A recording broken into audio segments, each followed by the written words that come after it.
lecture series.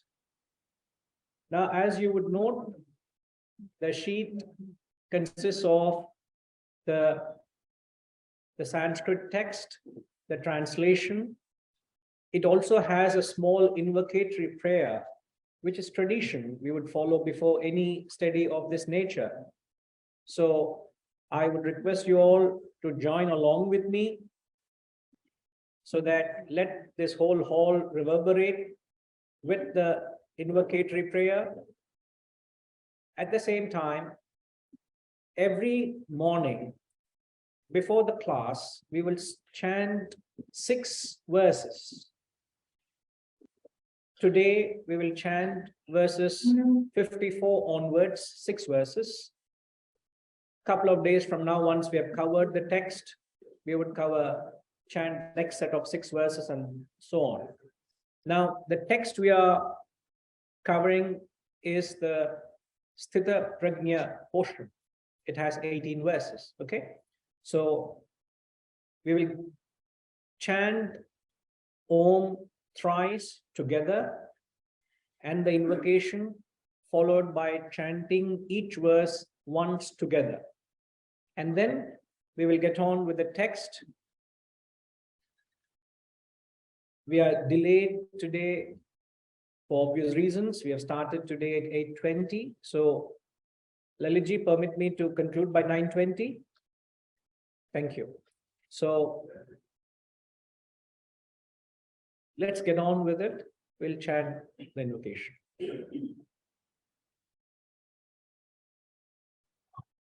Om.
54 to 60.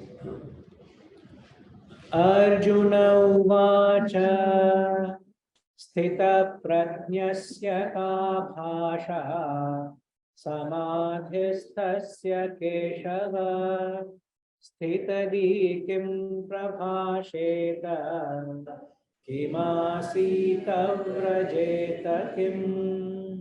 Shri Bhagavan uvacha Prajahati yada kaman sarvan parthamanogatan atman yevatmana tushtaha sthita prajnasta dochyate dukkheshvanudvignamanaha sukheshu vigataspruhaha Vitaragabhaya-krodha sthitadir-muniruchyate yah sarvatra-nabhisneha tat-tat-prapya shubha-shubham nabhinandati-nadveshti tasya prajna pratisthita yada samharate chayam kurnonganiva sarvashaha indriyani indriyarthebhyaha tasya prajna pratisthita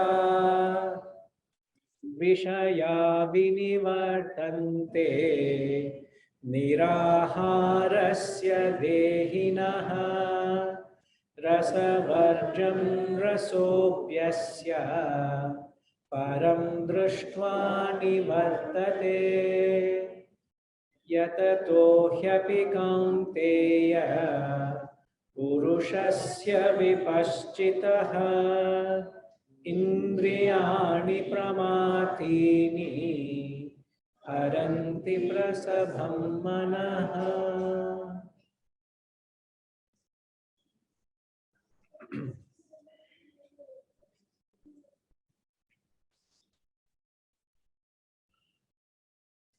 I would like to thank Lalit ji for inviting me here. Much appreciated, sir. And always love to be in the hospitality of J.B.K. Rao Garu. Always felt very, very welcomed here. I've made many a trip here, and it's always a home away, or home not just for me, but the entire Wisdom family. Whenever we choose to come here, it has been a very hospitable place. And thank you for that, sir. Namaskar. And very happy to be here with you all for the next 5 days, where we will be studying the great text of the Gita.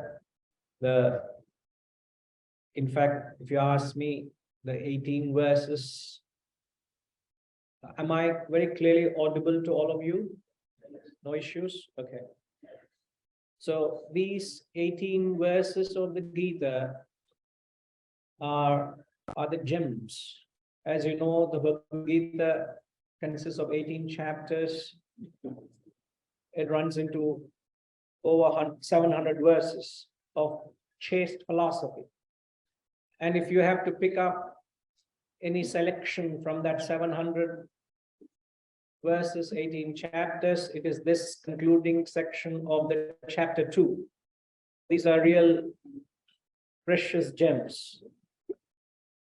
And I must thank the Almighty for giving us the opportunity to dwell into this great wisdom, because so much needs to go your way to be given an opportunity to tap this wisdom. Keeping to tradition, as you all know, it's always a student that went up to the teacher seeking this knowledge. But then you all may say, I didn't come to seek this. I have come to listen to Lalitji. Why is this being pounded on me? I will justify that. But keeping to tradition, knowledge has always been, you go back to the Vedic times, in any classroom, the knowledge has always been a dialogue. It has never been a monologue. Because it's always a student clarifying something, seeking the knowledge from the Guru, and Guru trying to give it to the extent what the student is asking, to cater to his level. Given that that's not happening, that has not happened, it's very difficult for me to know which level you all are. And I would be able to get to that once I start interacting. I would know where is your level of understanding. It might be too low for somebody, it might be too high for somebody, but you got to bear with me. I will try my best to bring this knowledge down to bite sizes so that there is some takeaway for each one of us when we leave this classroom. Because here is a wisdom that can truly touch your lives, can truly transform your lives. And I'm not talking from mere perspective of knowledge. I'm talking from a personal experience. So I would appeal to you all, whatever be your observations, whatever be your reservations, as Shakespeare says, give every man thy ear. So all I seek from you all is an hour to this wisdom,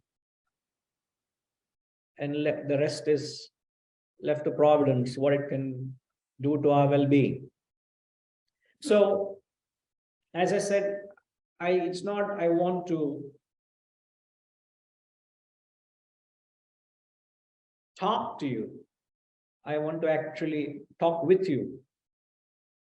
I would like to have a dialogue with you. So I would be adopting a very unique methodology, not many gurus adopt. I know not why.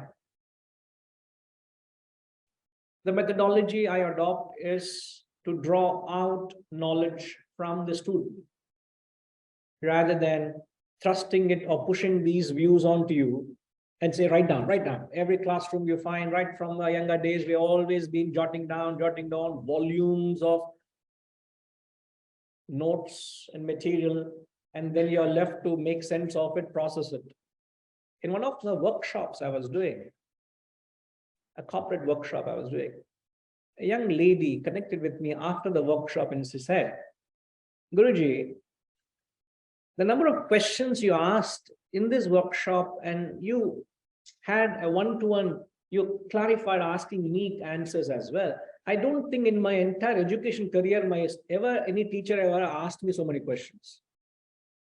And in this 1.5 a day, I've had such an opportunity to actually ask, or being asked, whether I have understood what it is. So it is that process of drawing out knowledge. In fact, the very word education, educate, is to draw out knowledge, not to push it in. And the only way I can draw it out is by either asking you questions not to match wits here, not to check how much you know, whether you understand or not, but just to make sure that you don't misunderstand this text. Please bear with me. It is so easy to misunderstand this textbook, and I don't want you all to leave this classroom with any ambiguity or misunderstanding. If you don't understand, please feel free. I'll be very happy to clarify, either during the course of what I'm saying, or at the end, time permitting, I can take some questions from the floor and clarify them. But I should justify, why is this Bhagavad Gita being introduced into a health workshop you all have come? Am I right, sir? Is it a health workshop? Am I being heard? Hello? Yes. Okay. Right. Now, when I met Laliji, I think about 6 months ago, sir, when he was in the last visit to Hyderabad, it was my first brief exposure of interacting with him. And though I have heard Laliji from Laliji and others of the great wonderful work he's doing,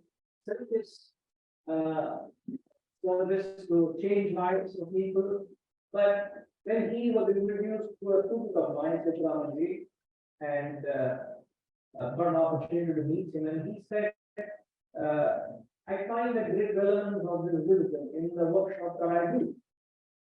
So I think it would be it would be lovely to have you and beautiful to have this introduced into the whole of the 5-day workshop. Now, the logic I will give you all how this exercise or these 5 days of the wisdom has a relevance into this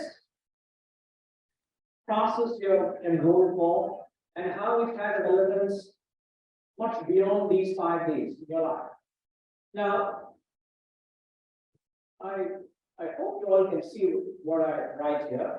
I go from bottom up, okay? And there's a reason. The grossest of it, the lowest of it, is food. I'm not making it gross or subtle, but it's just in the process of error. The food we eat, what does the food do to you? The food defines you, isn't it? You eat healthy food, your physical body is healthy. You choose to eat unhealthy food, your physical body is unhealthy. So the food superior to the food is the body. Am I right? In fact, in Sanskrit, the physical body is also known as Annamaya Kosha. Kosha means a sheath. Another Sanskrit name. Kosha means a sheath. Sheath is that which covers the cell. And another meaning for the physical body is Annamaya. Why is it called Annamaya? Is defined by the food we eat.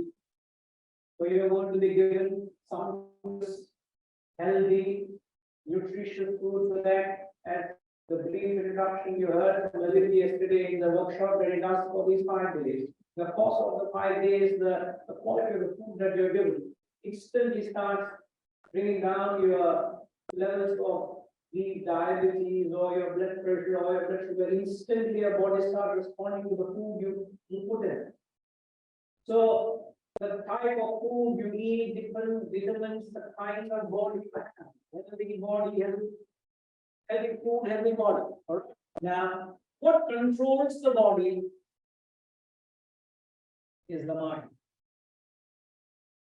No point just trying to control your physique, no point trying to control your senses so that you are able to keep away from all that which draws you into unhealthy food or lifestyle.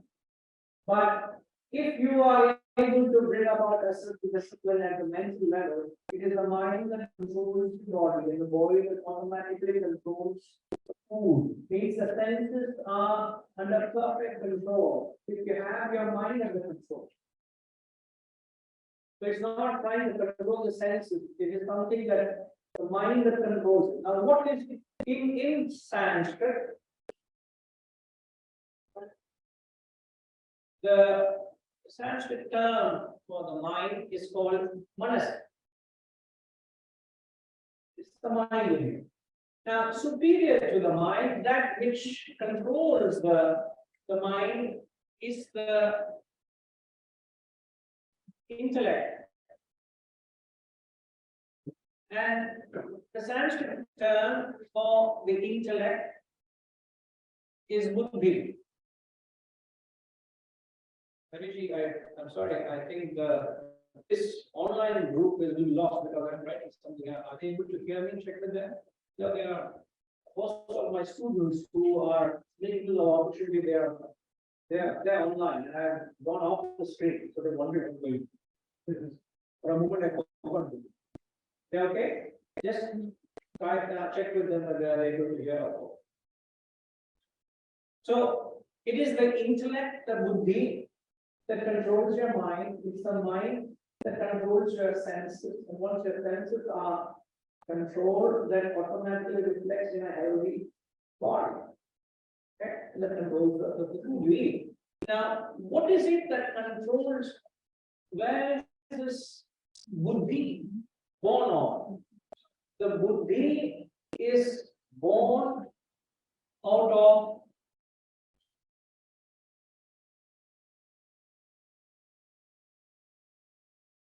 the wisdom.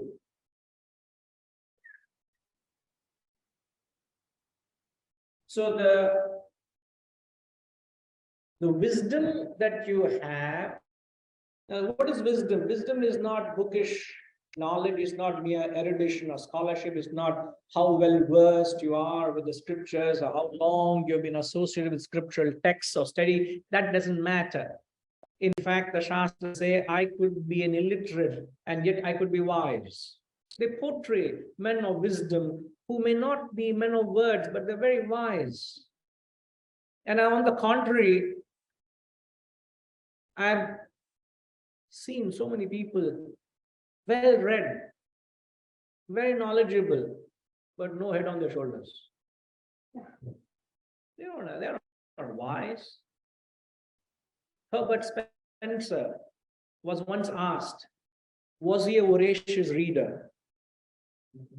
And he remarked, no, sir, I'm not a voracious reader. But you're very famous. How come you say you're not a voracious reader? To which he said, if I were a voracious reader as others, I would have been as ignoramus as others.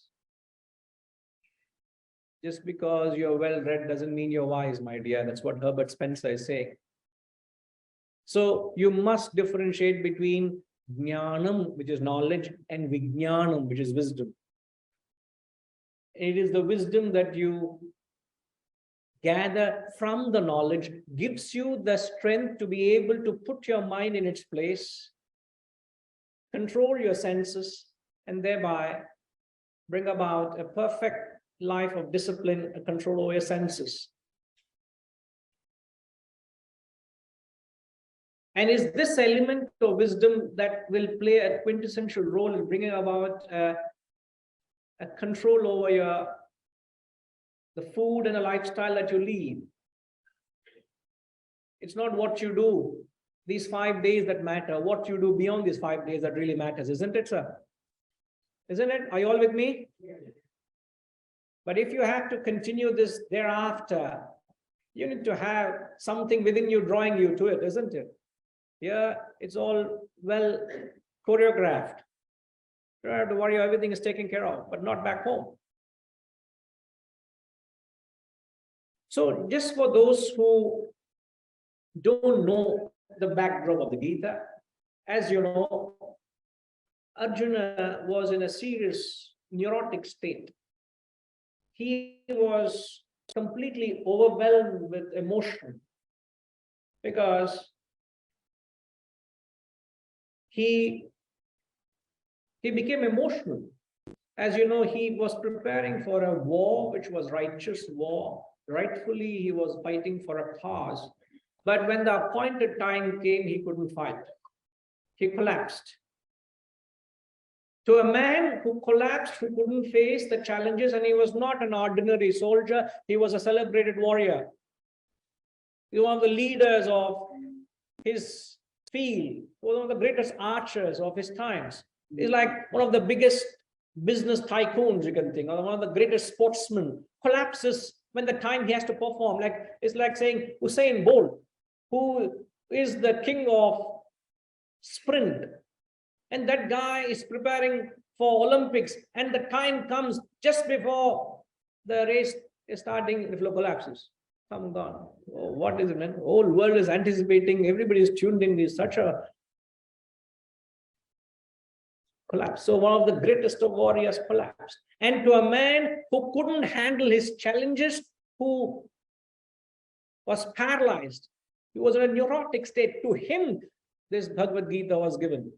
This knowledge of life and living was given to a man who couldn't handle the life's challenges. And this knowledge, at the end of the 18th chapter, Arjuna woke up, it resurrected him. He took up the challenge, fought the battle, and he came out victorious.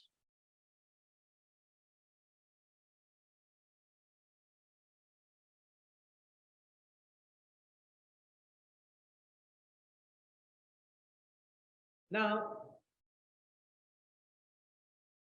this knowledge, another name for this knowledge is known as Sanatana Dharma. These are principles that govern your life. This is nothing but a knowledge of life and living. Ideally, should have been taught to us in the early stages of our life, so that we are well prepared to face whatever life throws at you. Just this morning, I got a news of, I'm not known now, met the lady, but a very close acquaintance. In fact, a friend, a very good friend, well-wisher, he lost his sister this morning in US. And she was just barely 40 years. Barely 40 years, she lost her life. The family is shattered.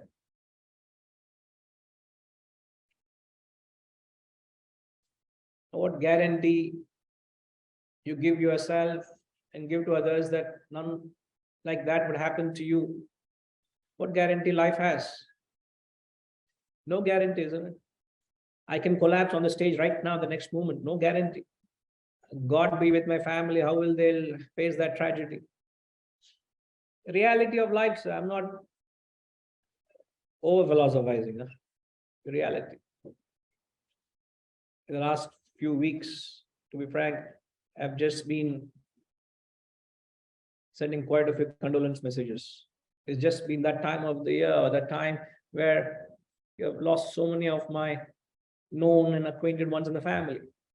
And it doesn't come with a warning. In fact, the very famous words of Adi Shankaracharya in the text Bhajagovindam, he says, Nalini dalagata jalamati taralam tattvajjivita matishaya chapalam vidhivyadhyabhi managrastam lokam shokah tam cha samastham. He says life is like a drop of water on a lotus leaf. It's so unstable, so uncertain, it's so passing, so fleeting, that at any moment a passing breeze is enough for the drop of water on the lotus leaf to go back into the pond. There's no guarantee of that drop, how long it will dangle on that sheet of that glycery surface of that palm of that leaf. He says, so is life. Oh, sir, you're being too philosophic. Please bring us down to realities. Then the second half of he says, Vidhivyadhyavimanagrastam lokam shokah tam cha samastam. The second half of the verse he says, the entire world, lokam samastam, the entire world, he says three things, is consumed by disease at the physical level. Anybody who is free from disease here? No, I am not branding all of you are diseased people. Why nobody is reacting to me?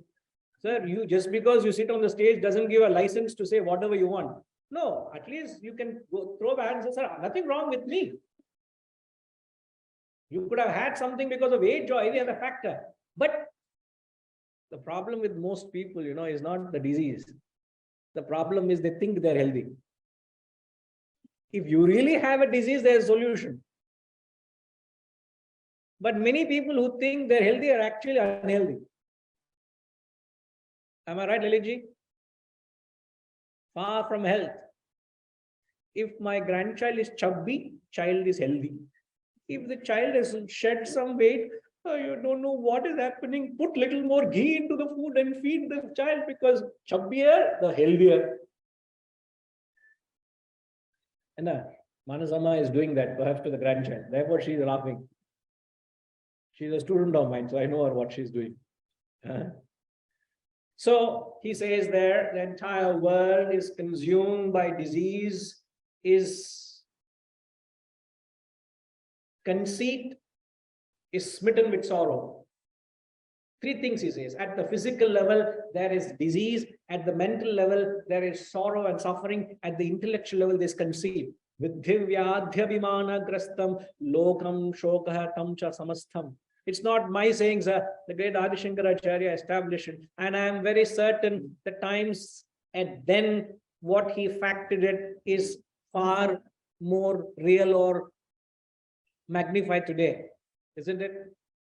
Now I ask you this simple question. Why is it that we are going through this phase of disease, sorrow, and conceit? Why? I would want to hear from few. I don't have the luxury of time. As I said, this hour a day, for the next 5 days, I got to finish 18 gems.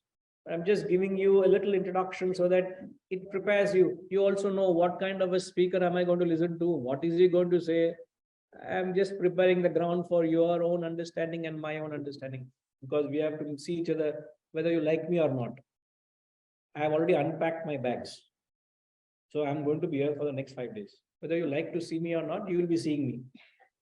Okay, so let's understand each other so that we will enjoy this at least an hour in the morning. Or you next morning I have to see this fellow's face first thing in the morning. You may feel so, but you have no choice. Lalitji, this is compulsory, no?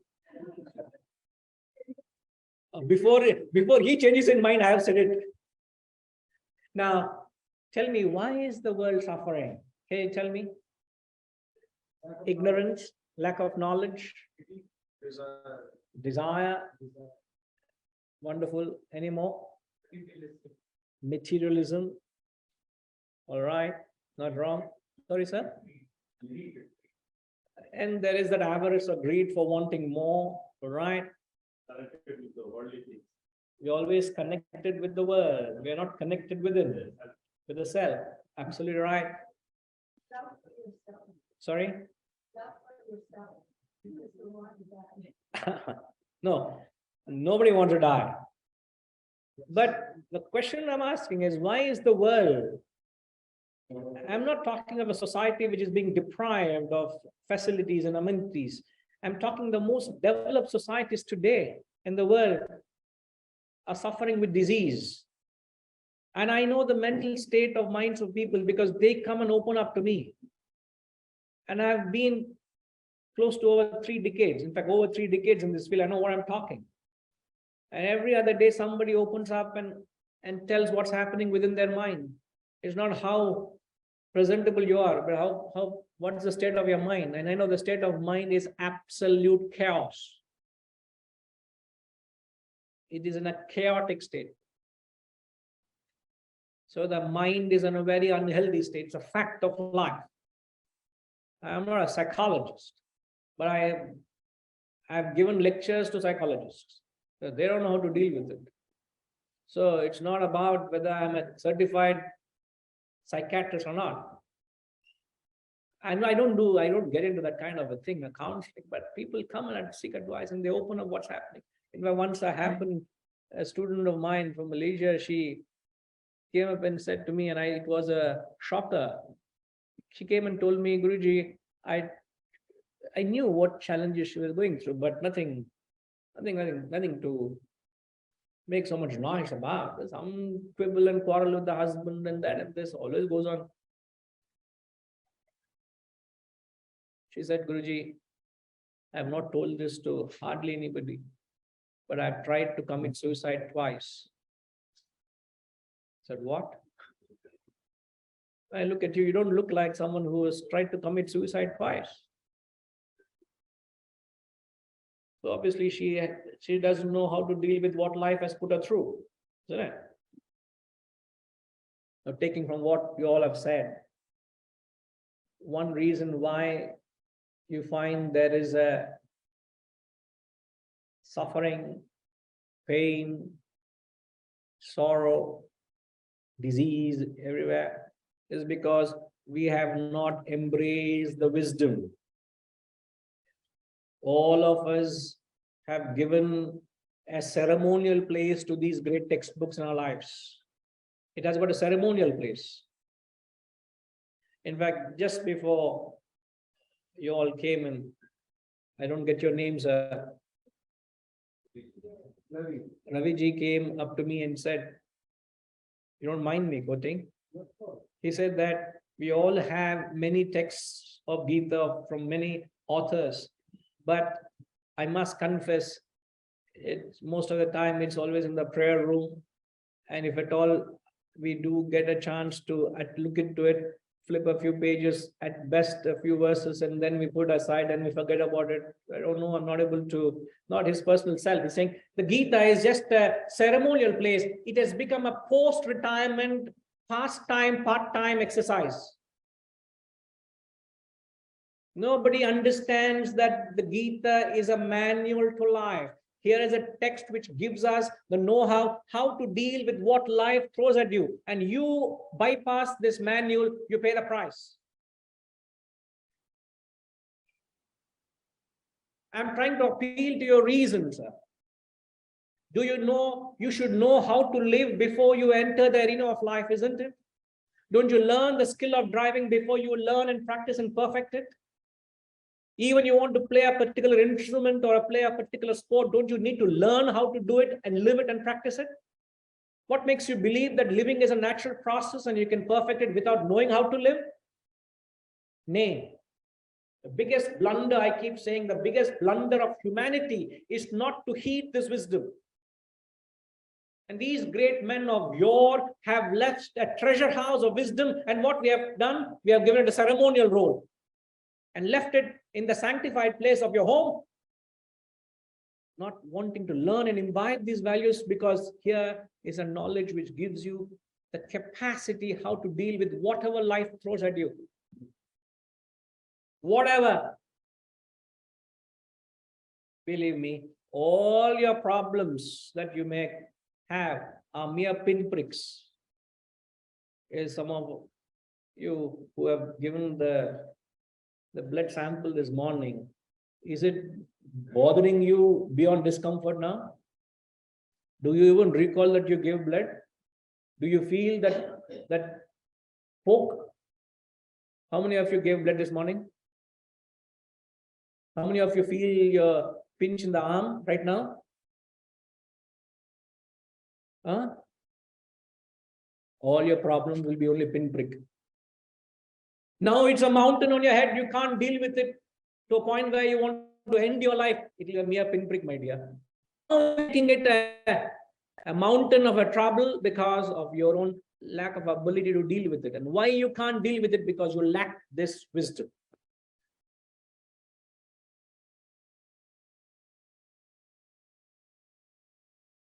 Whether you know it or not, whether you appreciate it or not, it has a role in your life.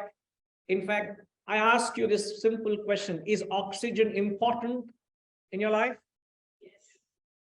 Wrong answer. I'm very sorry. I'm very upright. Sometimes I can be very rude also. Wrong answer. Is oxygen important in life? Think before you answer. I already rejected the first answer, yes. Who said that? Raise your hand. Very good now. Sir, the question is wrong. You should have thrown back an answer at me saying, sir, it's not the question of is oxygen important, the wrongly phrased question. It's not wrongly phrased, intentionally phrased that way, because you'll say, yes, oxygen important. It's not a question of important. You can't live without it. Man. It's not important, it's essential. Life cannot go on a minute without it. A few seconds barely you can manage without breathing oxygen. I am putting this wisdom in the same breath. Life cannot go on without it.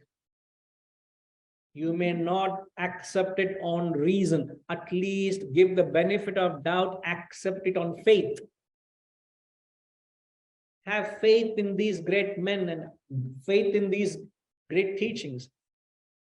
So let's not pick up this at a stage where it would not serve. It's like I'm running to an insurance company when my building is under fire. Oh God, I have not renewed my fire insurance of my company.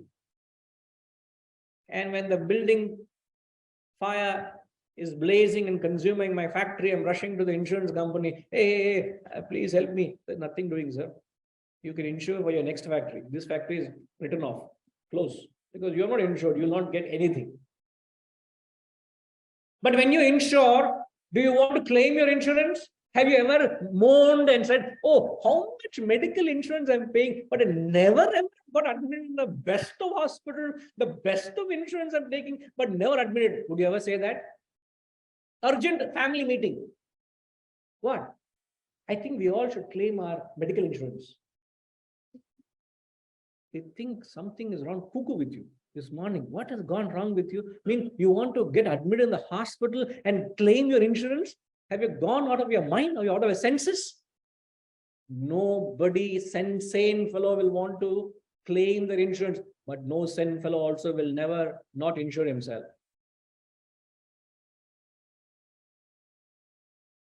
I hope I'm making sense to you all, because there's no reaction from you all. Come one of you come here and see all the faces.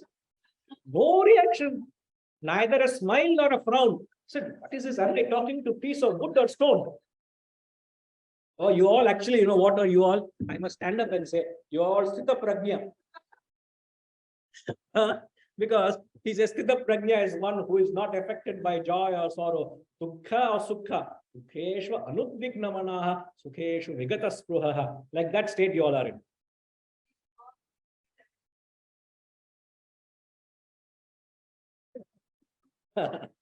No, the objective is not to traumatize you. The object is to awaken each one of us. I know. I really appreciate. Thanks for your cooperation. It goes a long way that there has to be that beautiful sync between a teacher and a student to do justice to any text. And I'm looking forward to connecting with you all I think I had such a lovely audience. You all are. Thank you. So, as I've said, the next few days we will get into a question which Arjuna asked, an incongruous question. If you go to the Gita, the second chapter is titled Sankhya Yoga, the yoga of knowledge. And Arjuna was, as I've said, what was the state of Arjuna? Completely collapsed, mentally shattered. He was physically crying. His hands were trembling. He couldn't hold the Gandiva, the bow and arrow. Confused and confounded. And to him, Sthita Prajna knowledge was given. Just to highlight it, I say, I'm just coming from a talk. I went and spoke to someone. Oh, is it, sir? Whom? Where did you go? Oh, I went to give a lecture in the hospital. Lecture in the hospital, sir? Yes, sir. No, they were, I had access to the ICU. So I went and taught Sthita Prajna to all the ICU patients in the hospital. You will think, admit this fellow in the psychiatric ward or in the mental hospital first. Would you not think that way? How can I go and give a lecture to people in the ICU ward of a hospital who are dangling for their life with all things plugged in and poked in and things like that? How can I talk? Shri Bhagavan Uvacha. Who is there listening? That was the condition of Arjuna. To that fellow, the Lord blessed. Lord spoke these 18 verses. The 18 verses were not meant for Arjuna, are meant for you and me. Thank God, to an incongruous question, the Lord spoke, and my Lord, what you spoke. Every word is a gem. Without any much delay, let's chant 54th verse twice. Now, before you get into, you have been given two handouts. One is the verses. Another is a selection of certain salient aspects. I would say salient aspects of the philosophy that would be conveyed. I would be quoting a few concepts. They are not necessary in order, but to a large extent, there's a flow, but they are not connected. Okay, so you would find there are certain sections I'm quoting. So you can fall back onto this chart or this document for references, please. Okay, so let's chant 54th verse, please. Arjuna Uvacha Sthita Prajnasya Ka Bhasha Samadhistasya Keshava Sthitadi Kim Prabhasheta Kimasita Vrajeta Kim. Arjuna Uvacha. All together, please. Sthita Prajnasya Ka Bhasha Samadhistasya Keshava Sthitadi Kim Prabhasheta Kimasita Vrajeta Kim. Arjuna said, what is that description? In fact, in this verse, Arjuna is asking 4 questions. We have to sometimes prostrate to somebody's ignorance also. Thank God this fellow asked those questions. If there was no question, there would be no answers, no? So I salute to the stupidity and ignorance of Arjuna. I bow down to his stupidity also. And then we will bow down to the wisdom of Krishna. So the 4 questions, and in the handout, I have given you references where you'll find the answers, because it is not in symmetric, it's not in order. So questions of those 4 are answered independently in different verses of the 18 verses. So the question, the translation is, what is the description of one who has steady wisdom, who is merged in that superconscious state, O Keshava, another name for Lord Krishna? How does one of steady wisdom speak?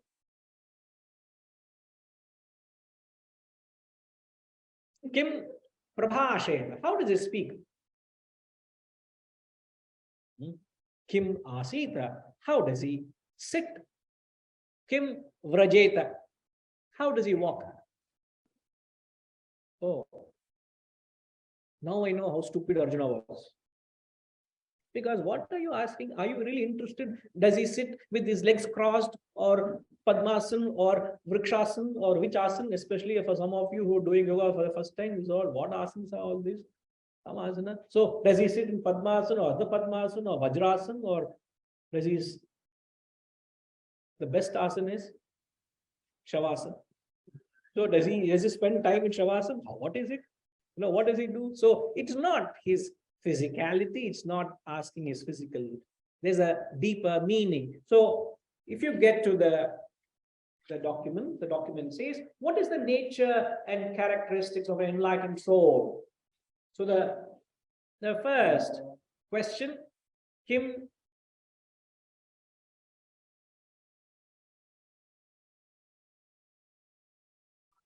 the first question is, Kim Prabhasheta, what is the description of an enlightened soul? What is the nature? Description means, what is the nature and characteristics of an enlightened soul? Enlightened soul here, Sthita Prajna. Sthitaha means one who is steady. Prajna means wisdom. What is the description of a stature of a man of steady wisdom? Our nature, we know, unsteady wisdom. It keeps coming and disappearing. For no reason it comes, for no reason it disappears. So our characteristic is unsteady wisdom. What is the characteristic of a man of perfection? Is his wisdom is steady, he's ever established. So the answer is given in the immediate 55th verse and explained in the 70th verse. So when we get to 70, I'll explain again. The second question, Kim Asita, how does he sit?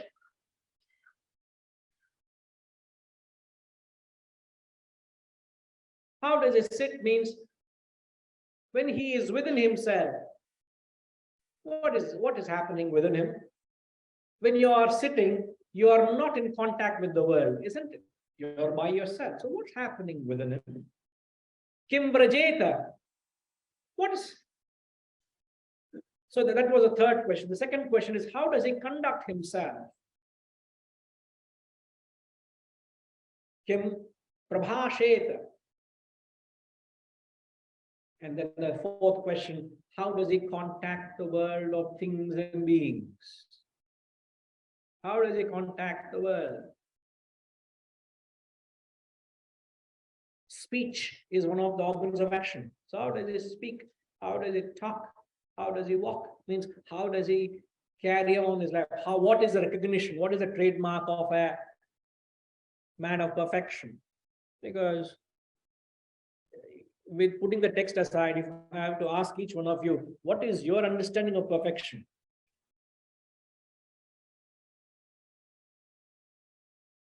What is your understanding of perfection? Let me hear. No such thing. So would you challenge the proposition of the state Lord is talking about a perfect state of a man of wisdom?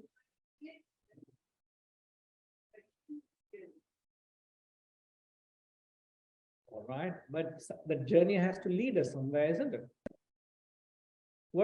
There's a journey only with a destination. Eternal. Interesting. I'm here not to agree or disagree with you also, please. I'm here for a dialogue. And none is superior or inferior in this dialogue. I must say, I've never got this ever, I've never come across this answer ever. So it's very interesting. I will ponder on that. I'm not saying there's less truth or no truth or all truth in it, but it's a observation, right? What's the question? Bhaskar Garu, what's the question, sir? I don't want answer, I want the question. Huh? How would you paint a picture of a perfect individual?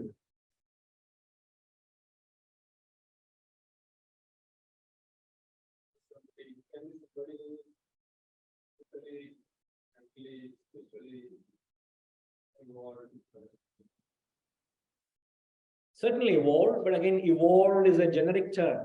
It doesn't convey what that evolution means, isn't it? Oh, he or she is a very evolved person. Oh, is it, sir? How do you say evolved? What are the yardsticks of measuring evolvement? Depends on person, but for me that you are 50% right, but for everybody you may not. Who thinks I'm not perfect?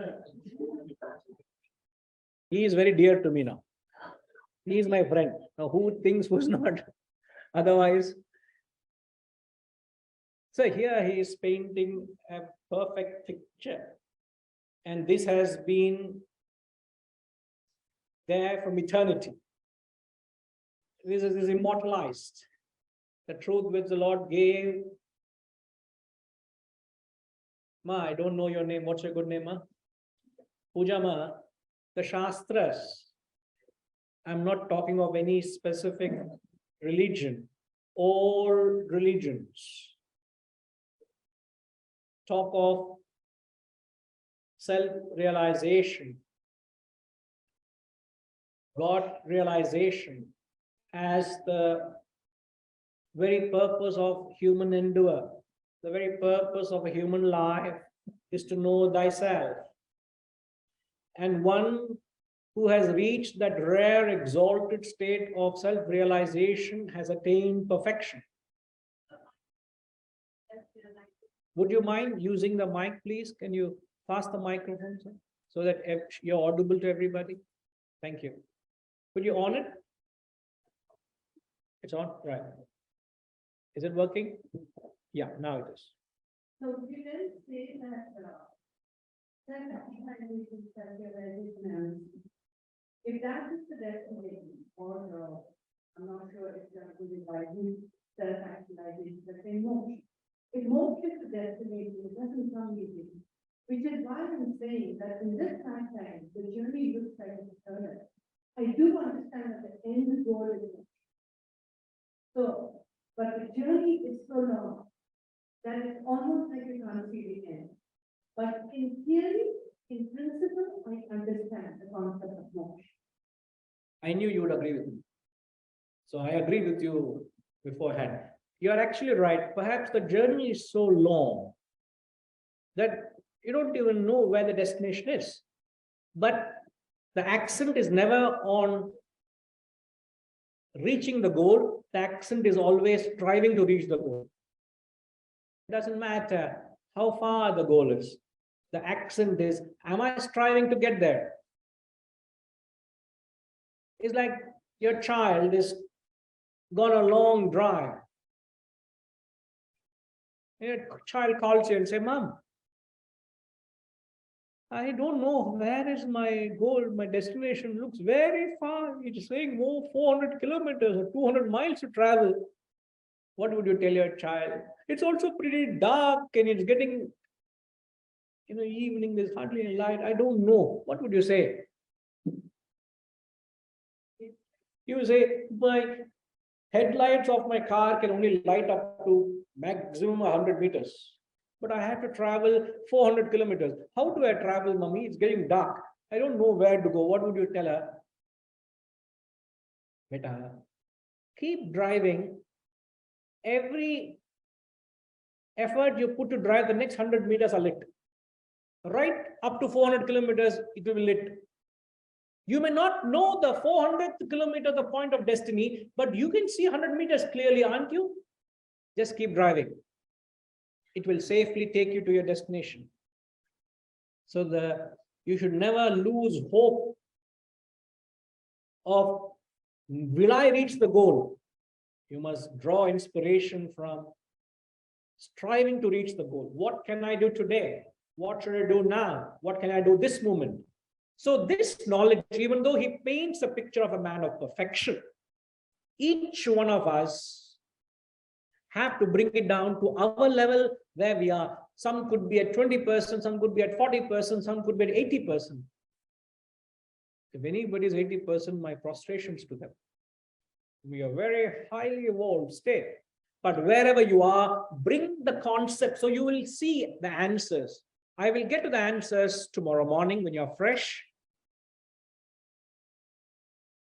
But the answers that you get, the picture that he paints is very much applicable in the way you conduct your life, the way I conduct my life, but the where I apply is not the same where you apply.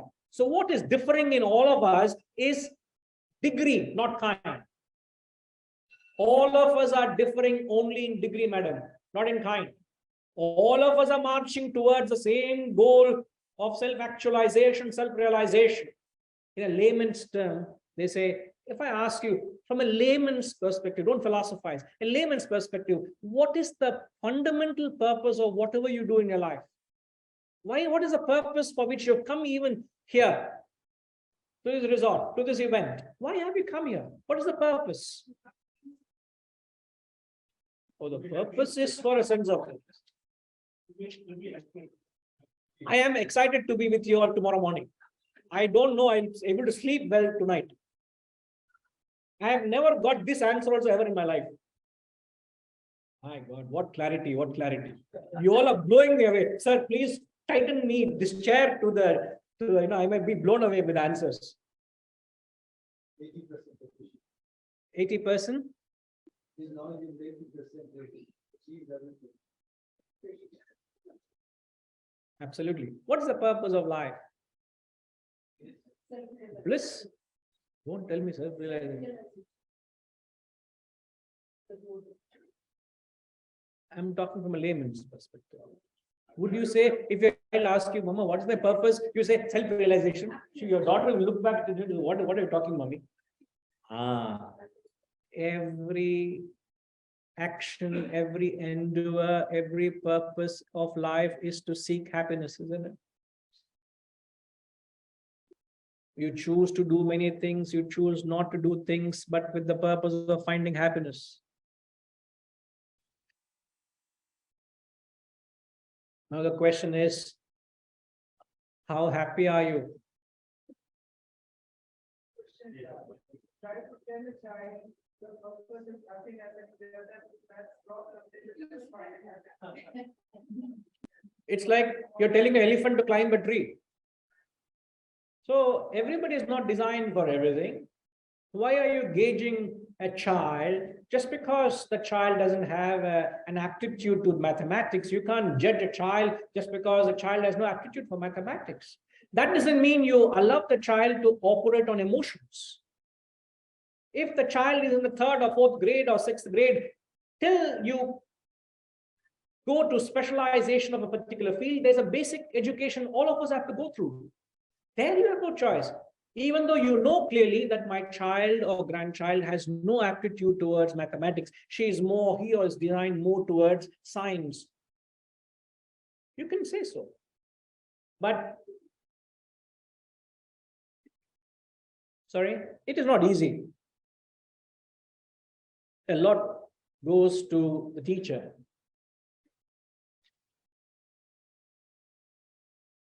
So the question is, you got to ask yourself, how happy, how contented are you? It's 9:20. I'll have to leave you all at this point. Do ponder what we have said today. And sorry, you maybe give a minute. She wants to clarify something. Yes, please.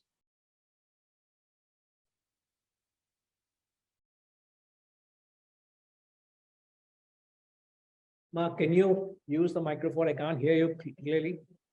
Can you pass the mic to her, please?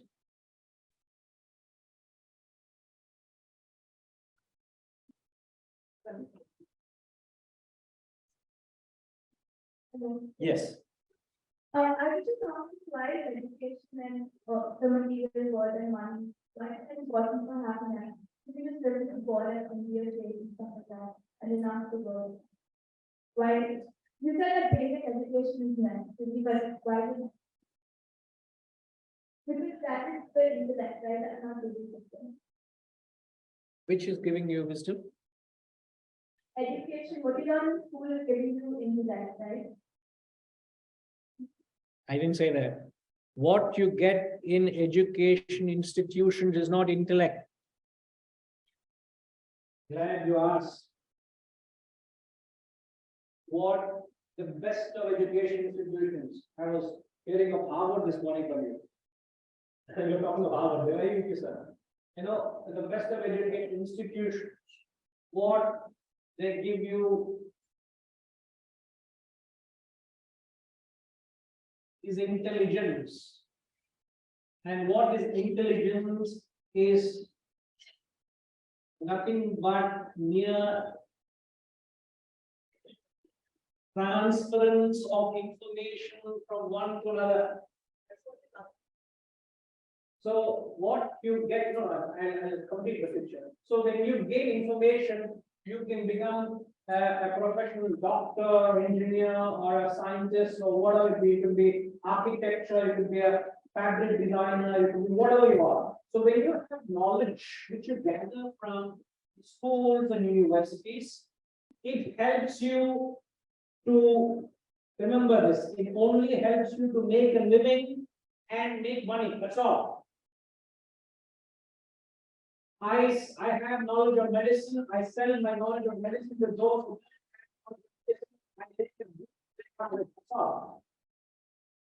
a patient walks in, he's done. You pay for the services of knowledge, of information. But when you have this wisdom, it makes you live a life. There is a difference between this wisdom which helps you to gain with life and what life challenges throws at you. These are the information you have amassed, which is helping you to make a living. They are two different, they are poles apart.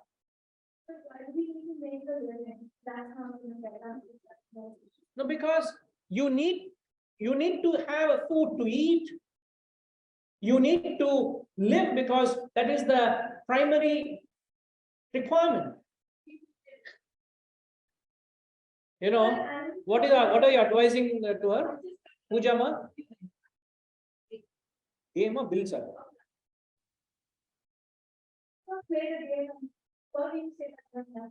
No. My dear, what's your good name? Sanvi.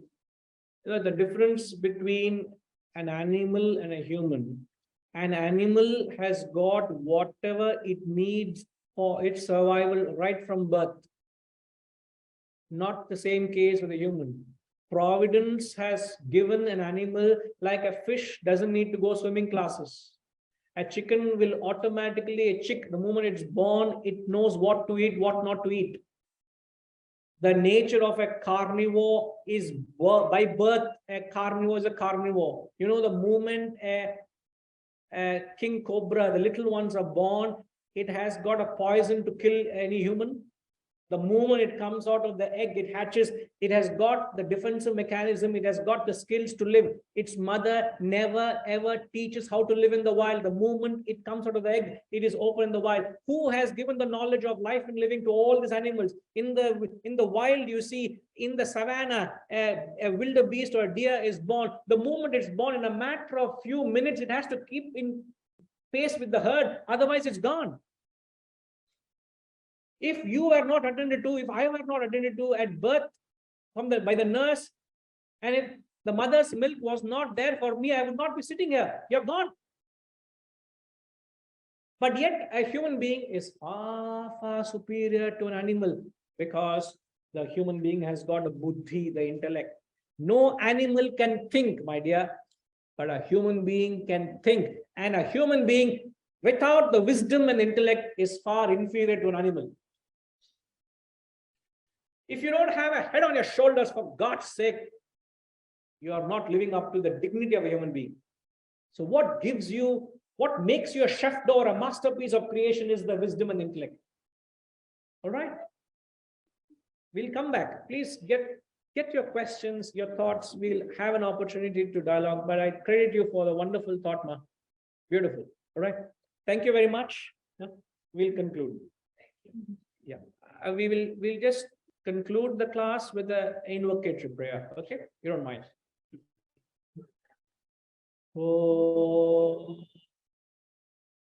Purnamada Purnamidam Purnat Purnamudachyate Purnasya Purnamadaya Purnamevavashishyate Om Shanti Shanti Shanti. Hari Om. Shri Gurubhyo Namaha. Hari Om.